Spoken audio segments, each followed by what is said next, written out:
Hello friends, Deepavali special என்னென்னு பார்த்தீங்கன்னா பாதுஷா. எப்படி பாதுஷா செய்யுதுன்னு பார்க்கலாம். ஏன்னா நானே இப்போ தான் கற்றுக்க போகிறேன் செய்ய போகிறேன். ஸோ நான் வந்து கொஞ்சமாக தான் குவான்டிட்டி எடுத்திருக்கேன், ஒரு 5-6 பீஸ் வரா மாதிரி. ஸோ அதை வச்சு தான் செய்ய போகிறேன். எப்படி செய்யுதுன்னு பார்க்கலாம். ப்ளஸ் நீங்களும் இந்த மாதிரி ட்ரை பண்ணுங்கள். ஃபஸ்ட் டைம் நான் செய்கிறேன். ஸோ அதனால் பயப்படலாம் வேண்டாம், தைரியமாக இறங்கி செய்ய வேண்டியது தான். ஸோ நான் இதை கற்றுக்கிட்டு அப்படியே செய்கிறேன், நீங்களும் பாருங்கள். முதல்ல மைதா எடுத்திருக்கேன். மைதா ஒரு கப்பு, இந்த அளவு தான் குவான்டிட்டி எடுத்திருக்கேன். இதில் வந்து 1.5 கப்பு போல் நான் கோபுரமாக சக்கரை எடுத்திருக்கேன், அதான் இன்னும் கொஞ்சம் அதிகமாக குவான்டிட்டி. இது பார்த்து நெய் ஊற்றி பிசைஞ்சிக்கலாம். இது வந்து ஏலக்காய் பவுட்ரு வந்து நம்ம மைதாவிலே போட்டு பிசைஞ்சு இது பண்ணிக்கலாம், நல்லா வாசனையாக இருக்கும். எல்லாம் வந்து சுகர் ஜீராவில் போடுவாங்க. ஸோ நான் அப்படி இல்லை, இதிலே போடுறேன். கொஞ்சோண்டு பேக்கிங் சோடா, ஸோ இது போட்டுக்கலாம். ஆக்சுவலாக கர்டு இருந்தால் சேர்க்கலாம், தயிர் இல்லை. எப்போவுமே நம்ம இருக்கிறத கொண்டு வச்சு செய்யலாம், அதுதான் நமக்கு பெஸ்ட்டு. இந்த பாருங்கள், சாலிடாக ஒரு 2 ஸ்பூன் நெய் போட்டிருக்கேன். இதில் வந்து ஏலக்காய், கொஞ்சோண்டு salt and baking soda, so இது போட்டிருக்கேன். இது போட்டுக்கலாம். இதை போட்டு நல்லா பிசைஞ்சிக்கலாம். இதில்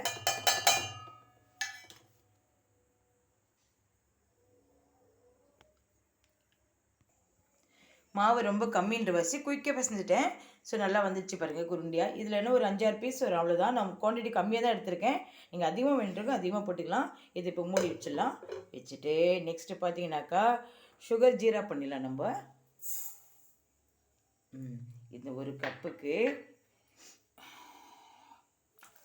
1 கிளாஸ் தண்ணி. இது இப்போ நல்லா பாயில் ஆகட்டும். இங்கே பாருங்கள், சுகர் நல்லா கொதிக்குது. இது ரொம்ப நேரம் பாயில் பண்ணக்கூடாது. ஒரு கம்பி பதத்துக்கு வந்தால் நம்ம ஆஃப் பண்ணிடணும். அப்போ தான் ஜீரா நல்லா இழுக்கும் பாதுஷா. இதில் கொஞ்சோண்டு கேசரி போட்டிருக்கேன் கலர் கோட்டிங்காக. இது பாருங்கள், இப்போ இறக்குற ஸ்டேஜ் வந்துடுச்சு, இறக்கிடலாம். ஓகே, சர்க்கரை ஜீரா எடுத்துட்டோம். இதை பாருங்கள், பாதுஷா எத்தனை 2, 4, 6, 7 வந்திருக்கு.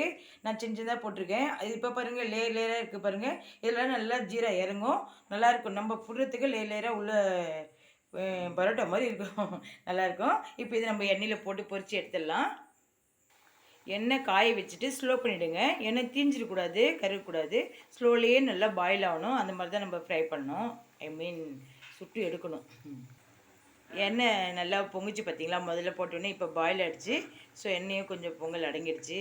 இப்போ நான் திருப்பி போட்டிருக்கேன், செவந்து வந்திருக்கு. ஸ்லோவானாக்கா நல்லா உள்ளுக்குள்ளே நல்லா வேகும். நம்ம ஸ்பீடாக வச்சோம்னாக்கா கருகு தான் செய்யும். இந்த மாதிரி ஸ்லோவில் வச்சு, ஸ்லோ ஃப்ளேமில் வச்சு பண்ணுங்கள். நல்லா செவந்து வந்துடுச்சு பாருங்கள். இப்போ நம்ம எடுத்துடலாம். அதை எடுத்துகிட்டு ட்ரேயில் போட்டு ஆற வச்சுட்டு அப்புறம் தான் ஜீராவில் போடணும். பொரித்து எடுத்துட்டோம். இப்போது இதை ஆற விட்டுட்டு ஜீராவில் போடணும். போட்டுட்டு அதுக்கப்புறம் அதில் ஒரு 10 நிமிஷம் ஊறட்டுன்னு எடுக்கணும். எடுத்துடலாம். அப்புறம் வேலை முடிஞ்சுது, பாதுஷா ரெடி. ஓகே ஃப்ரெண்ட்ஸ், ஜீரா பாருங்கள், செம்மையாக இறங்கிடுச்சு. எவ்வளோ அட்ராக்ஷனாக இருக்குது. ஸோ நீங்களும் ட்ரை பண்ணுங்கள். செய்ய தெரியாது, நானே இந்த அளவுக்கு செஞ்சுருக்கேனாக்கா அப்போ நீங்களும் செய்கிறதுக்கு வாய்ப்பு இருக்கு இல்லையா? ஸோ நீங்களும் ட்ரை பண்ணி செஞ்சு சாப்பிடுங்க. எனிவே, தேங்க்ஸ் ஃபார் வாட்சிங். நெக்ஸ்ட் வீடியோ பார்க்கலாம்பா. இந்த சேனல் பிடிச்சிருந்தா சப்போர்ட் பண்ணுங்கள். அண்ட் பாதுஷாவுக்கு சப்ஸ்கிரைப் பண்ணுங்கள். தேங்க்யூ.